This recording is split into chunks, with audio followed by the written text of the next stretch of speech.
10년간의 회계 역사를 차근차근 배우는 역건회계, 역사에서 건진회계 시작하겠습니다. 남영호입니다. 제8편 ERP와 숫자 경영의 완성, 그 중에서요 8화 생존 부등식의 혼란, 원가 계산은 왜 하지? 8-8화 시작하겠습니다. 이게 뭔지 아십니까? 조선왕조실록입니다.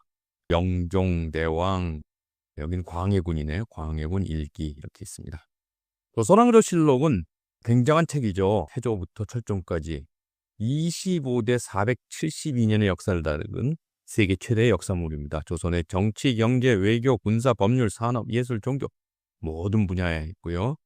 어마어마한 책입니다. 국보죠. 그런데 68년부터 93년 국격화를 했습니다. 국격화 한자를 갖다 한글로 바꿨죠. 그리고 나서 바로 디지털화를 했습니다. 26년간 국격화를 해서 끝났고, 이제 이 한글본을 갖고 2년간 50억을 투입해서 디지털화를 실시했습니다. 서울 시스템 주식회사라는 데서 국역 조선왕조실록 CD를 발행했습니다. 그런데 얼마에 팔았느냐? 600만 원에 팔았습니다. 어마어마한 책이니까요. 방대한 책을 CD롬 석 장에다 넣어갖고 35만 9천여 건의 기사를 갖다 검색할 수 있게 만들어놨습니다. 이런 책입니다. 95년 이후에 그런데 어떤 일이 일어났느냐? 95년에 서울 시스템이 600만 원에 판매했죠. 그런데요, 3,000부 정도 판매하고 부도가 났습니다. 그래서 99년도에 동방미디어 주식회사라는 데서 다시 인수해갖고 50만 원에 판매했습니다. 그런데 결국 이것도 잘 안 돼서 2006년도에 국사편찬위원회라는 국가기관이 온라인 저작권을 사서 이제는 무료로 볼 수 있습니다. 초판 600만 원에서 CD롬 한 장을 바꾸면서 50만 원, 그리고 2006년에는 무료 이렇게 됐습니다. 저는 우연히도 이 두 권의 책을 다 가지고 있습니다. 이거는 이제 브리테니카 백과사전이죠. 디지털화가 늦어서 도산했습니다. 이거는 뭐예요? 옆에 있는 거는 조선왕조실록 CD롬입니다. 디지털화를 했는데도 사업에 실패했습니다. 오늘 주제는 이것에 대한 겁니다. 기업의 생존 부등식, 윤석철 교수님, 서울대 명예교수님이 쓰신 말입니다. 제품의 가치는 가격보다 커야 하고 가격은 생산 비용보다 커야 된다. 그렇지 않으면 기업이 살 수 없죠. 소비자가 어떤 제품을 구매한다는 것은 지불한 돈보다 더 큰 만족이 있기 때문이다. 최소 조건이죠. 물건이 팔리려면. 즉, 프라이스는 가치보다 작아야 된다. 가치가 커야 된다 이런 거죠. 가치가 가격보다 커야 구매를 한다. P는 V보다 작다. 이게 기본 조건입니다. 또 하나 조건은 뭐냐? 기업이 생존하려면 가격은 원가보다 커야지 기업이 살겠죠. 기업이 장기적으로 생존하려면 제품의 가격은 평균 비용보다 커야 한다. 즉, 가격은 원가 플러스 이윤이다. 그래서 기업의 생존 부등식은 두 개의 부등호로 됩니다. 첫 번째, 소비자 입장에서는 가격과 가치의 가치가 더 커야 되고, 기업 입장에서는 가격이 원가보다는 커야 됩니다. 그래서 이걸 합치면 이렇게 되겠죠. 가격이란 것은 가치보다는 작아야 되고 원가보다는 커야 된다. 기업의 생존 부등식입니다. 원가 계산은 무엇을 얼마에 팔 것인가, 그리고 장기적으로 살아남을 수 있는 것인가를 판단하게 하는 경영의 언어다. 포드 시대부터 시작된 대량 생산 체제 하에서는 원가 계산을 안 하면요, 얼마에 팔아야 되는지를 알기가 어렵습니다. 그럼 그 다음 질문은 조선왕조실록은 얼마에 팔아야 하는가? 조선왕조실록 원가 분석을 해보겠습니다. 조선왕조실록 CD롬 하나 더 생산하는 데 비용은 거의 안 듭니다. 그 반면 디지털 비용은 50여억 원이 들어갔습니다. 이거는 거대한 매몰 원가라고 합니다. 매몰 원가가 뭐냐? 썬크 코스트. 이미 과거에 투입되어 회수할 수 없으며 현재 또는 미래의 의사일대에 영향을 미치지 않아야 하는 비용을 썬크 코스트, 매몰 원가라 그러죠. 조선왕조실록의 50억 원은 의사결정에는 아무 소용이 없는 겁니다.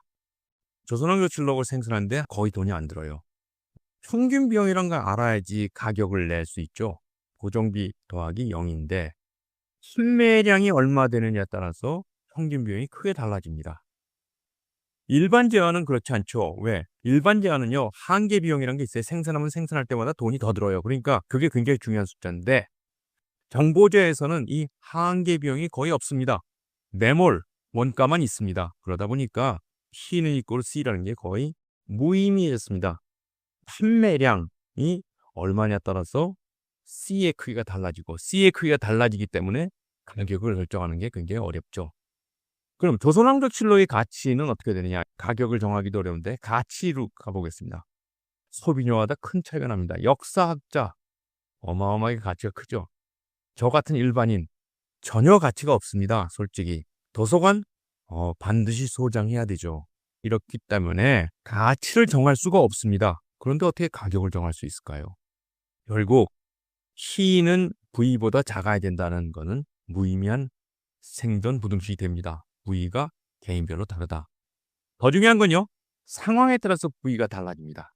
첫 번째, 고객은 스스로 선택하면서 가치를 증폭시킨다. 즉, 누가 준 거랑 자기가 산 거랑 가치가 달라요.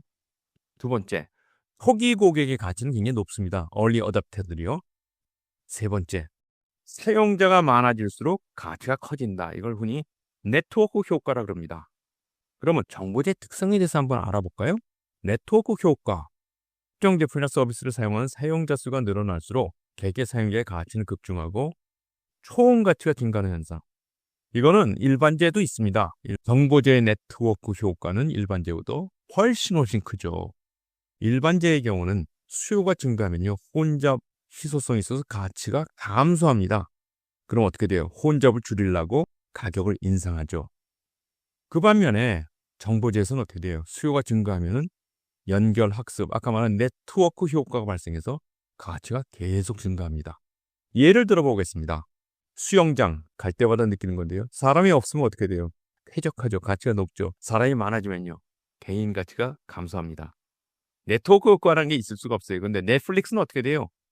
시청객이 많아지면 많을수록 의견고와는 시청 가치가 증가한다.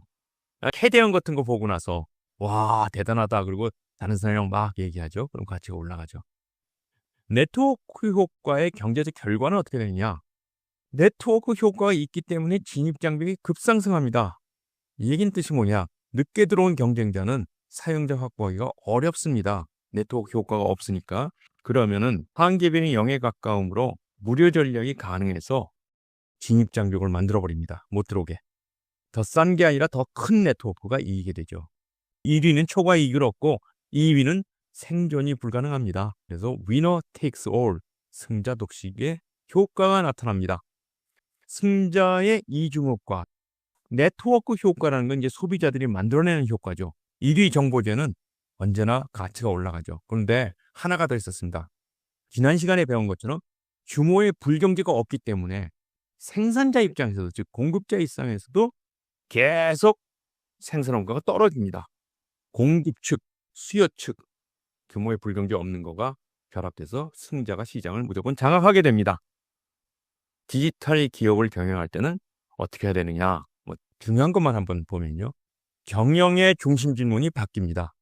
일반제와 정보제, 기업이 다룬 재화의 종류가 확대되면서 경영 중심 질문이 몇 개를 만들어서 할 것인가가 중요한 게 아니고요, 얼마나 많은 사용자를 먼저 확보할 것인가로 바뀝니다.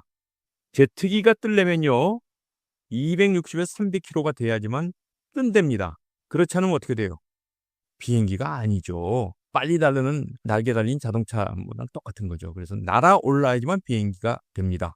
이게 뜻이 뭐냐? 정보제는 막대한 고정비가 드는데요, 승자가 되는 순간 이중 효과를 누리고 그리고 날아오르는 겁니다. 그래서 초기에는 막대한 고정비가 필요하고, 이 고정비는 날기 전에는 매몰 비용이에요. 날아오른 후에는 진입장벽 비용이에요. 그래서 일반제는 가격 중심 경영을 합니다. 가격은 한계 비용보다 커야 된다. 생산관리가 굉장히 중요해요. 정보제는요, 한계 비용이 0에 가까움으로 가격과 원가는 의미가 없고 이용자 수 네트워크 크기가 핵심이 된다. 또 KPI도 갖게 됩니다. 핵심 성과 지표도. 일반제 기업은 매출, 영업이익 같은 회계 자료인 방문, 정보제 기업은 사용자 수, 체류기간, 데이터 축적량 같은 게 됩니다. 1990년대에 이제 정보제가 폭발하면서 2000년대 들어오면서 닷컴 버블이 생깁니다. 이럴 때 일본은 어디 갔었어요? 8-9와 실리콘밸리가 세계의 중심. 그런데 일본은 에 대해서 공부해 보겠습니다.